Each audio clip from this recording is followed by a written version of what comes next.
Isipin mo yung kapakanan ng kapatid natin. Ikaw na may Basta isip. sabi to, itong bahay. Sabi ni Sabre, sa gitna, naiurong sa bahay mo. Ay, wala nang pandungon man. Naasimbol na yung bahay na yan. Tingnan taas na ng pader. Huwag ka na Oo nga, makialam. pero yung usapan- Isipin mo na lang yung makakaayos sa kapatid natin. Kasi wala ka naman itutulong kahit piso eh. Kung nga lang suporta mo sana ang magagawa mo. Huwag ka magnawa-nawa dyan. Magsuporta ka na lang. Yun na lang yung Kung tanging wala si magagawa mo. Oliver, di kayo nang... Bakit mo hinahanap na mawala siya? Di ikaw yung masama. Bakit mo hahanap rin na mawala siya? Kayo nang may bahay Ay, daw. hindi. Bakit hindi ko hinahanap na mamatay siya? Hindi ko hinahanap na mawala siya. Ikaw ang nagsabi niyan. Hindi, tinapit mo lang sa bahay mo. Eh kasi nga ako ang nag-aasikaso sa kanya. Ikaw lagi kang wala. Lagi kang Ganto na lang. umiinom. Sige, pag-usapan na lang muna. Sige, balik ka muna dun sa bahay mo, Kuya JJ. Ha? Mamaya kausapin ko muna si Nanay Ansing. Ha? Okay, Sabre.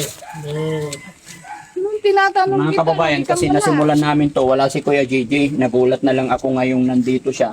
Ang sinasabi ni Kuya JJ is kung ano yung usapan. Kasi ang usapan talaga namin simulang-simula dito sa gitna, yung kawayan na tinanggal. So, ibig sabihin nandoon. Kaya lang nung magli-layout kami, andito na yung mga foreman, pinaurong naman ni Nanay Ansing.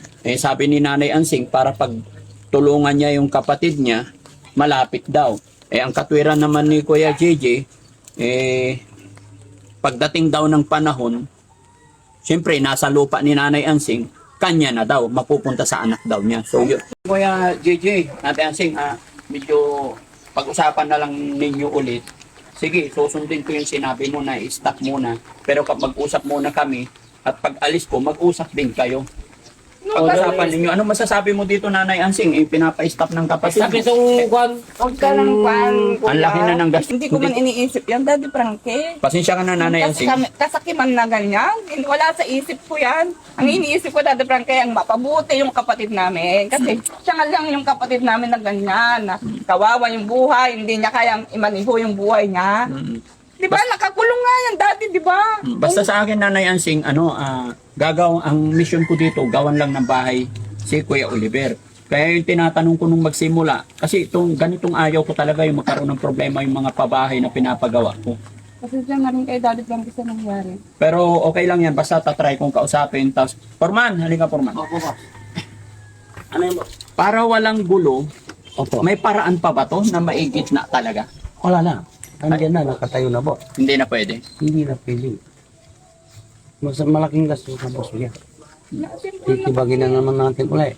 Mm-mm. Mas lalaki. Para sa akin, hindi naman inaangkin. Mas maganda na yung boss. Kung gusto niya, gawa kami ng Mag-usap na lang papel. silang- Daddy Frankie, nakapangalan kay Oliver.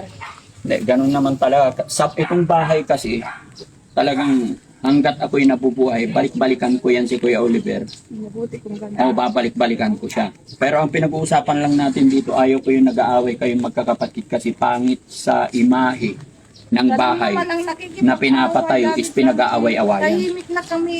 Naasikaso ko yung kapatid namin kasi naawa ko sa kanya. Naligaw nga yung isip niya. Ganyan yung kalagayan niya eh. Kawawa. Kayong nasa sa ayos na, saan ka siya magngamang ganyan? Sabi kasi ni Kuya Oliver, ang laki pala ng, Kuya JJ, ang laki pala ng bahay. Sabi ko hindi. Talaga isang kwarto lang yan. Oo, nilakihan ko yung sala tsaka terrace. Kasi hindi natin alam ang future, mga kababayan. Ang buhay ng tao, hindi porkit ganyan, is iisipin na natin na wala na. Hindi.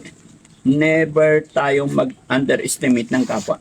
Hindi natin alam, baka sunod na mga panahon, magkaasawa pa yan, magkapamilya niyan. No? Hindi man totally complete si Kuya Oliver, pag nakakita yan ng partner, pwedeng yung asawa niya ang magdadala, makakabuo pa rin ng pamilya. Kaya hindi ako gumawa ng maliit lang. Kumbaga, oo, hindi kalakihan, pero pwede ang isang pamilyang tumira. Yun yung gusto ko. Pero Nanay Ansing, ang ayaw ko lang talaga yung nababahira ng gulo, yung bahay na Pasensya na pinapagawa. kay Daddy Frankie, pati kayo na ano sa gulo So na- paano gagawin natin dito? Ipinapa-stack ni Kuya JJ. Kung gusto niya, paggawa ng papel, na-paper naman kami. Na hindi ko angkinin ito. Nakapangalan kay Kuya Oliver. O, So sige. yun ang iniisip niya. Sige. Doon ka muna. Na-high blood si Nanay Ansing, mga kababayan. Kausapin ko muna si... talaga ako, Daddy Frankie. Namamaos na nga ako eh. Kakausapin ko muna si Kuya JJ doon. Tara mga kababayan, kausapin ko si Kuya JJ. Pinaglayo ko muna silang magkakapatid kasi baka magsalpukan. Kausapin natin si Kuya JJ. Kuya JJ, halika.